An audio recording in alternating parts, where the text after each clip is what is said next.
Hello friends, मैं राहुल आपका स्वागत करता हूं अपने YouTube channel home study point में। दोस्तों, आज हम पढ़ेंगे द्विबीजपत्री भ्रूण का परिवर्धन। आइए देखते हैं। द्विबीजपत्री भ्रूण के परिवर्धन में सबसे पहले हम लोग पढ़ेंगे कि निषेचन के पश्चात बनता क्या है और यह संरचना कैसे बनती है और इसके बाद क्या बनता है। आइए देखते हैं। पहला क्या है भाई, निषेचन के पश्चात जो संरचना बनती है उसे युग्मनज यानी कि जायगोट कहा जाता है, जिसकी संरचना 2n की होती है। 2n यानी कि द्विगुणित होती है, अर्थात जब मेल गैमेट और फीमेल गैमेट आपस में मिलेंगे तो 2n की संरचना जो बनेगी उसे हम क्या कहेंगे, जायगोट यानी युग्मनज कहते हैं। अब यह युग्मनज की जो कोशिका होती है वह विभाजन के पश्चात दो कोशिकाओं का निर्माण करती है। ऊपर की जो शीर्ष यानी पहली जो कोशिका होती है उसे सस्पेंसर सेल यानी कि निलंबक कोशिका कहते हैं, तथा दूसरी जो कोशिका होती है उसे एम्ब्रियोनल सेल यानी कि भ्रूणीय कोशिका कहते हैं। अब यह सस्पेंसर सेल आगे चल करके विभाजित होकर के यानी कि लगभग 6 से लेकर के 10 कोशिकाओं वाली संरचना का निर्माण करती है, जिसे सस्पेंसर कहते हैं। अब इस सस्पेंसर के नीचे यानी सस्पेंसर के शीर्ष की जो कोशिका होती है, ये वाली जो कोशिका दिख रही है हमें, ये वाली, यह कोशिका क्या कहलाती है, हॉस्टोरियल सेल यानी कि जिसे हम चूसक कोशिका कहते हैं। अब ये चूसक कोशिका क्या होती है भाई? चूसक कोशिका एक ऐसी कोशिका होती है जो भ्रूणपोष में धंसकर इस वृद्धि करते हुए भ्रूण को पोषण देने का कार्य करती है। आइए देखते हैं आगे। सस्पेंसर के नीचे की जो कोशिकाएं होती हैं उन्हें हम कहते हैं हाइपोफाइसिस। सस्पेंसर के नीचे की कोशिकाओं को हम क्या कहेंगे, हाइपोफाइसिस कहते हैं।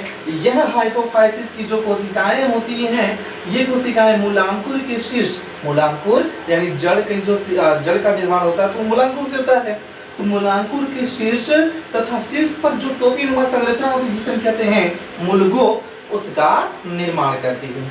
मूलांकुर के निर्माण के पश्चात यह हाइपोफाइसिस समाप्त हो जाता है। यह हाइपोफाइसिस समाप्त हो जाता है। आई बात समझ में?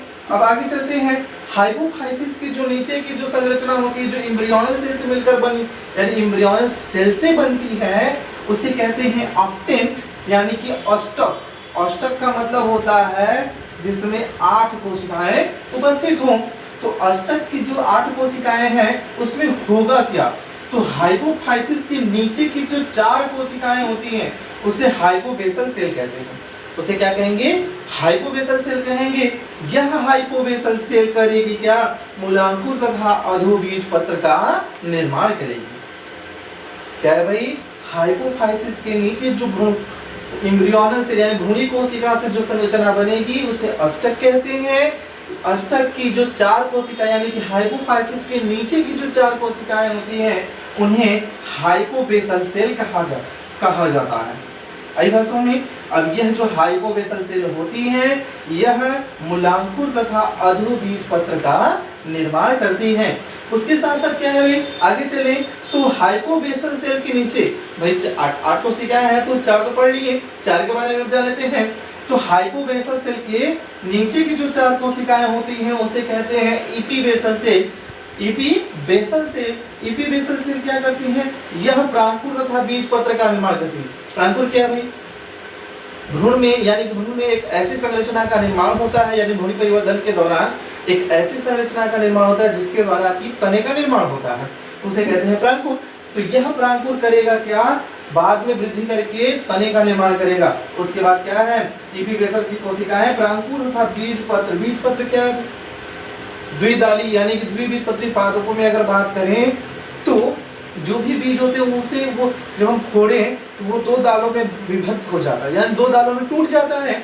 तो जो 2 दाल बन रहे हैं उसे कहते हैं बीजपत्र कहते हैं। और द्विबीजपत्री पादपों में जो पौधों में जो भोजन संग्रहित होता है वह इन बीजपत्रों में ही होता है। आई बात समझ में? आगे चलते हैं। यहाँ पर अष्टक के बारे में हम लोग पढ़ लिए।